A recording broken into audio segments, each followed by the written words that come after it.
Man, this is lifestyles of the poor and unfucking fortunate. But I tell you what, but bitch, we got views.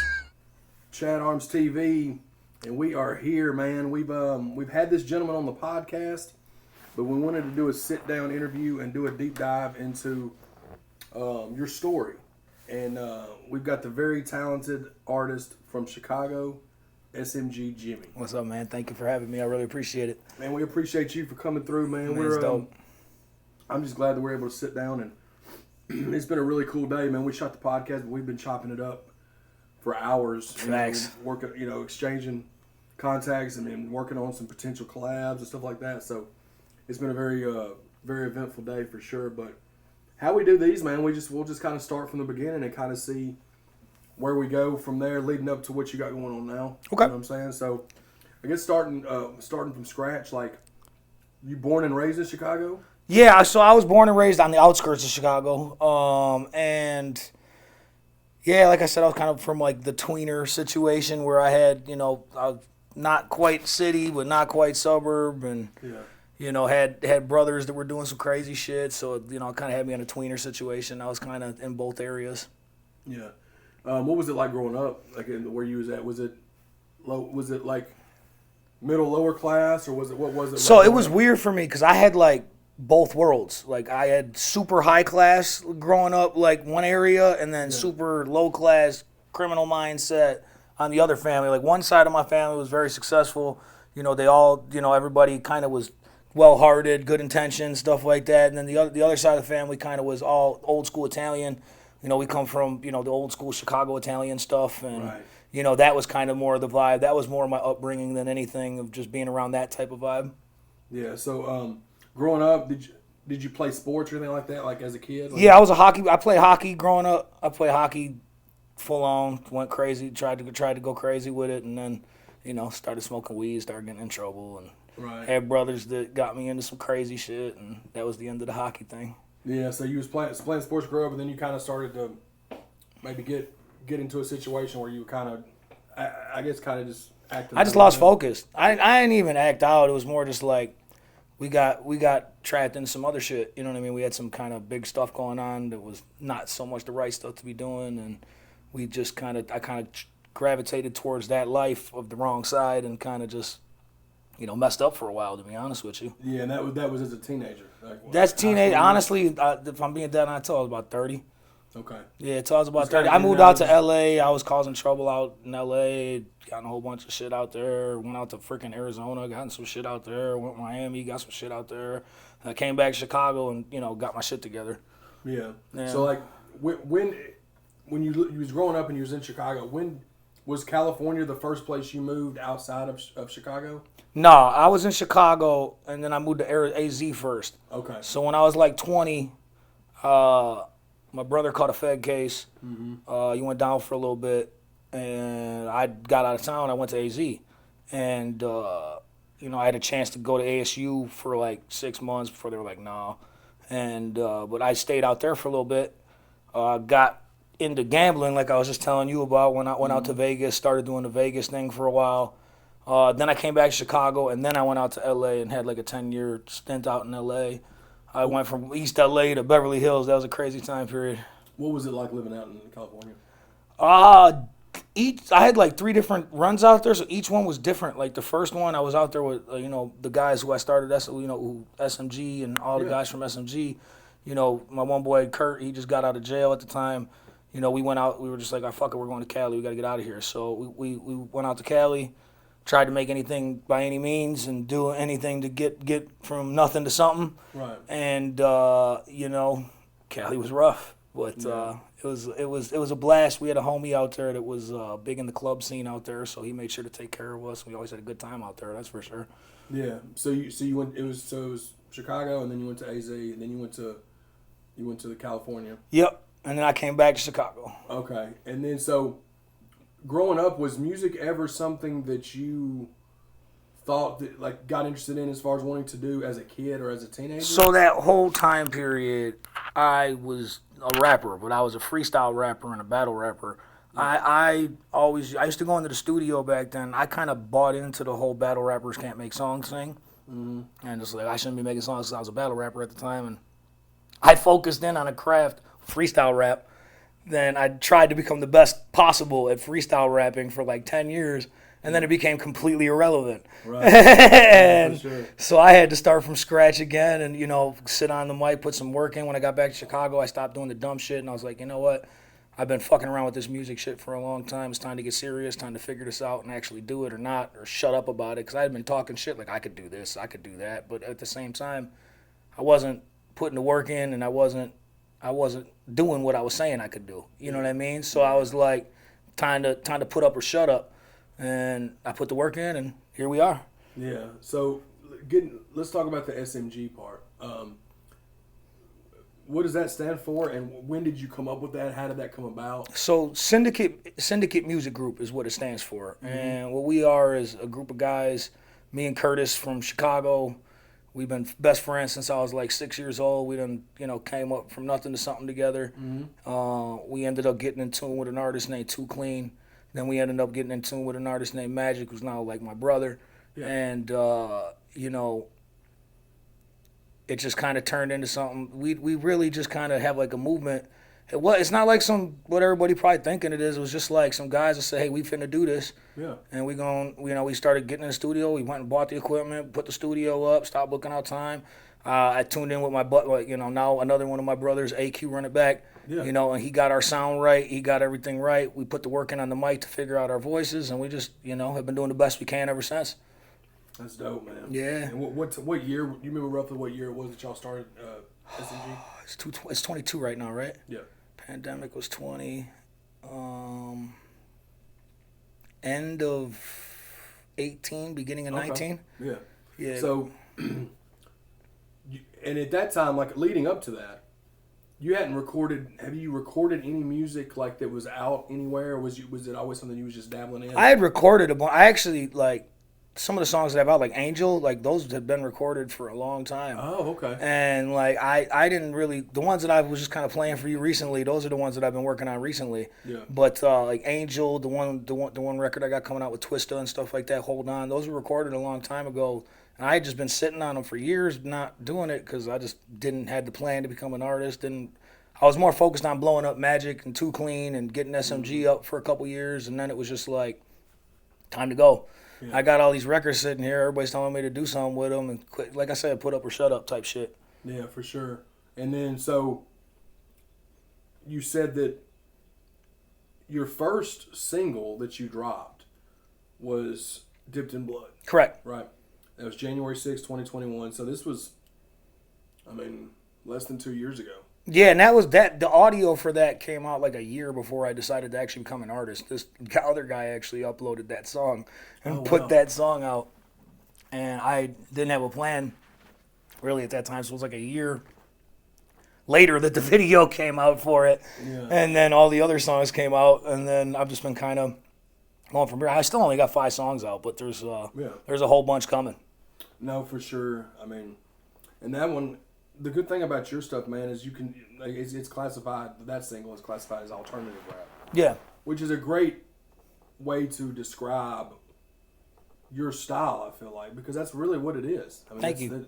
The way that you blend, your singing and rapping and just the style of production that you use, it's definitely got that alternative rap vibe to it. And I never even had heard alternative rap as a genre per se, but that's a perfect way to describe it, I feel like.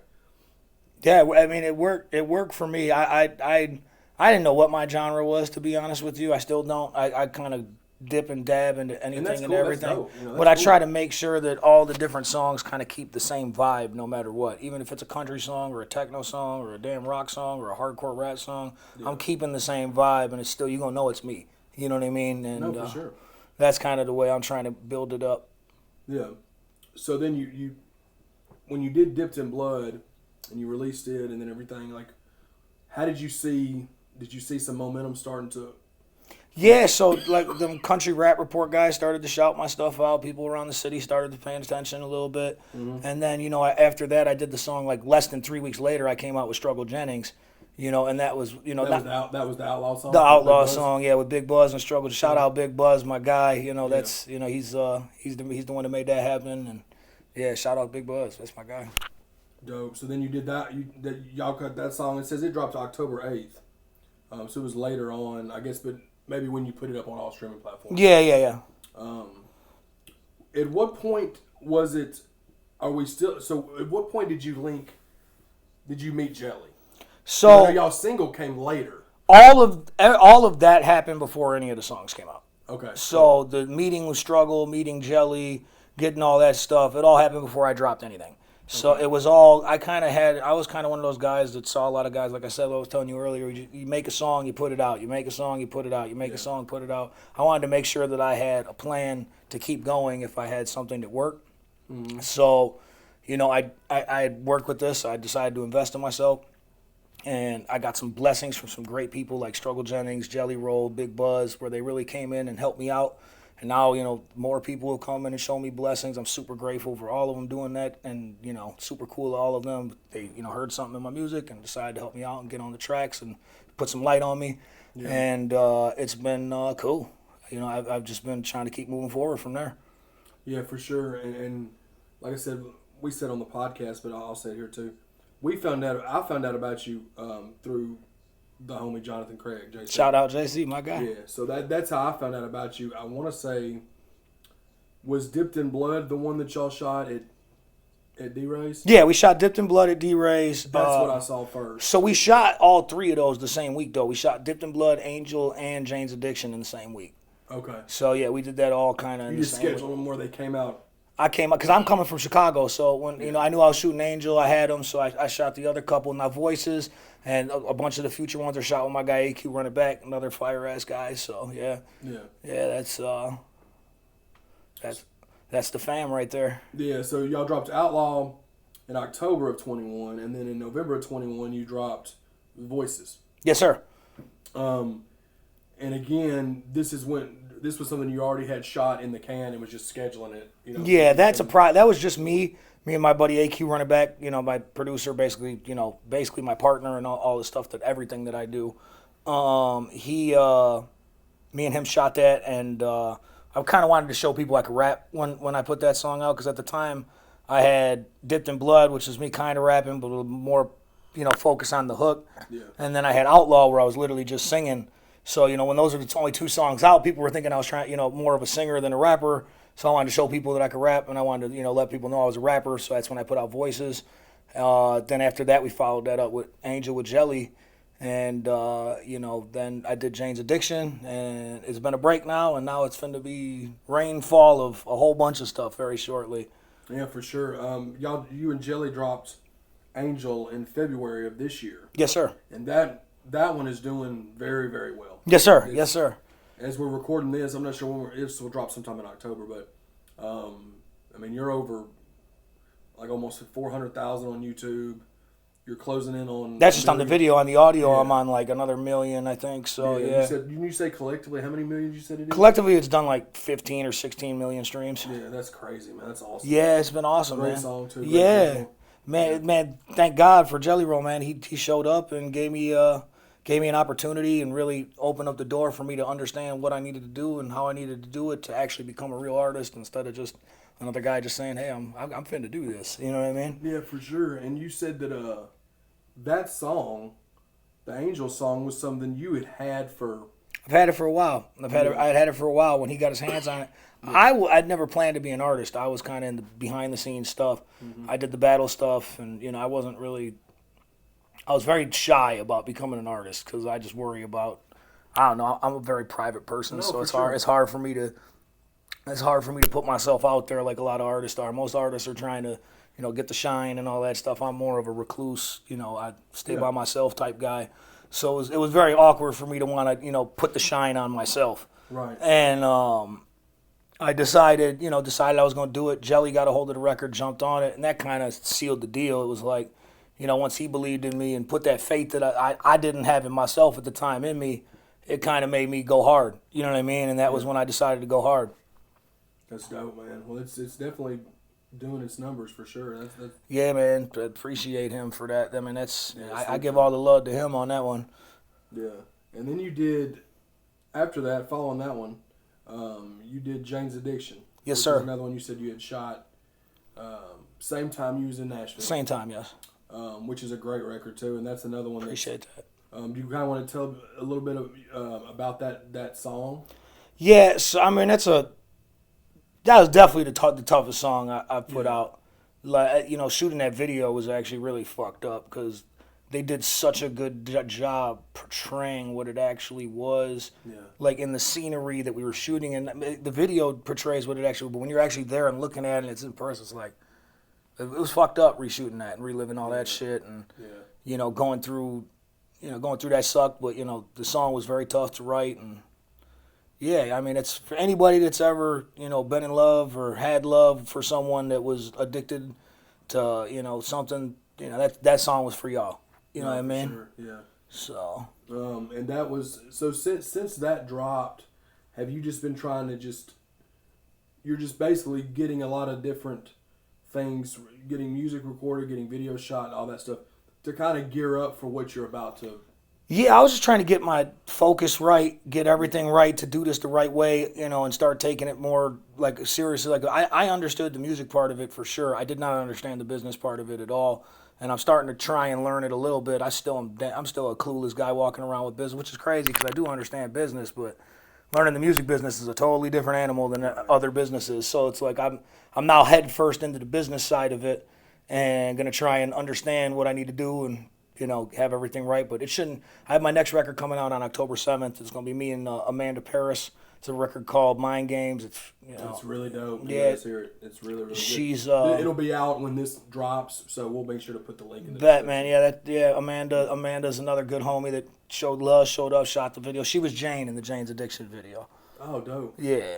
And you said she's got a big following on TikTok. Yeah, she's got a big following on YouTube, TikTok, you know, Instagram. She's got a huge following, Facebook, all that stuff. Yeah, that's so cool. Yeah, she's dope. She's dope. What is going to be the next? Do you have an idea as to when you're going to drop the next SMG Jimmy? Because is that song a feature for her? That one's for her, yes. Yeah, so a couple weeks after that, probably. Okay, yeah. A couple weeks after that, I'm gonna follow it up. Me and my brother Magic got a track, and the homie Bravo Gator from Mako. Shout out Mako Music for. Shout out Bravo. Once again, you know, another people that were very gracious and have opened up their doors and educated me and shown me the light on a lot of shit. You know what I mean? Yeah, and that's a dope record too. Yeah, FJ and Savannah, man, Yeah. they were all very good to me. So, you know, shout out to all of them. Yeah, for sure. And you've got a lot of dope music in the like. Not only saying the works because it's done. It's just. I got to get it out there. That's my problem. But you got a dope plan together, bro, and you're still keeping relevance by the songs that you've got out right now, doing what they're doing. Yes, sir. So it's not like you're just stagnant. You know No, what I'm yeah, saying? absolutely. Like, you're working while you're letting the other stuff do what it's doing. Oh, it's constant work, man. You can't ever sure. stop. It's, you know, I'm a firm believer in you got to put the work in to get it done. Yeah, Like absolutely, man. a lot of people will talk a lot of shit, but until you decide to put that work in yourself and believe in yourself, ain't nothing gonna happen. Yeah. And that's in anything. Yeah. Yeah. Yeah, for sure. So what do you plan on putting out like a full project, or are you just gonna focus on singles, or? I have a full project put together. I'm gonna run singles for a little bit. Yeah. See if I can get a situation going for myself where I know what I'm doing, and then after that, I want to hit the world with a couple albums. No, for sure. So Man. I got them already all. I mean, I know I got 2-3 albums already put away, but my main dream is to get in there with, you know, composers and actually get a rock band to help me put together an album from scratch, and that'd be lit. I could definitely see that being something you could do because, I mean, just anybody that's listened to your music you can tell that just from the vibes and stuff that you do, and just the stuff that you was playing me. For as many songs that you played me that were finished, you played me just as many with open verses on them. That's because I feel like which is dope. I feel like people miss opportunities all the time because they don't got something ready for somebody else. They're always always focused on themselves and never worried about what somebody else would. And when you do those open verses, make them with the idea to let the other person shine, not just you. You know what I mean? And so I always keep 4 or 5 songs with open verses, open with hooks done, stuff like that, where it's like if I pull up on somebody that I think is dope and I want to work with them, I got it ready. Here, check this out, man. Instead of me saying, hey, let's get together and let's work on something, I can say, here, check this out, man. You like this record right here? Here, I'm gonna send it to you right now. If you want to get it back to me, it's on you, but it's on you. You know what I mean? Which is what me and you were in the works. Facts. We got a couple that. Oh yeah, me and you got to get one in, brother. No, for sure. We're definitely getting one in.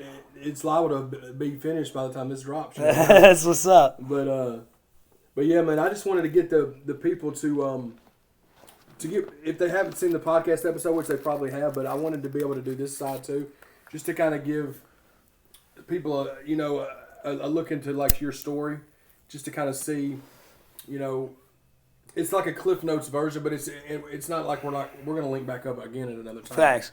Too, but I want people to kind of see SMG Jimmy in this form too, because the podcast we were just shooting the shit. Yeah, I mean it was chill, man. I came in, sure. we was just, I mean we clicked, so it was like we were just talking like we was talking on a regular day on that shit. Yeah, for sure. Yeah, so absolutely. It's cool to be able to do both sides of the ChadArmesTV imprint, where you get the podcast where you can shoot the shit. Facts. And then you get the interview where we kind of go into your catalog and your life and what you've been through and stuff. Facts. So Yeah, there was another person that was very instrumental in what I was doing, and that when I put Angel out, right after I put Angel out, I met my manager now, Anya Benton, and she went above and beyond, putting me in position in a lot of different things to get me to where I got a chance to do what I'm doing right now. Oh, well, that's awesome, man. We'll salute to her for sure. Yeah, salute. Yeah. So again, man, SMG Jimmy, tap in. New song. You don't know, find out. Yeah, for sure. For sure. We'll put the links in the description, and y'all be sure to check out the new music that he just dropped, and stay on the lookout. Be sure to follow him on Instagram and subscribe to the YouTube. And again, I appreciate you, bro. Man, appreciate you. Thank you so much for having me, bro. Yeah, man, That's super cool of you, bro. Yeah, for thank real. you so much, man. Man, thank you, bro. This was great. You guys were awesome. So cool, man. fucking shout out ChadArmesTV. Shout out fucking Chad Arms, man. Let's go. We gonna get some work in too. Yeah, peace. Let's do it.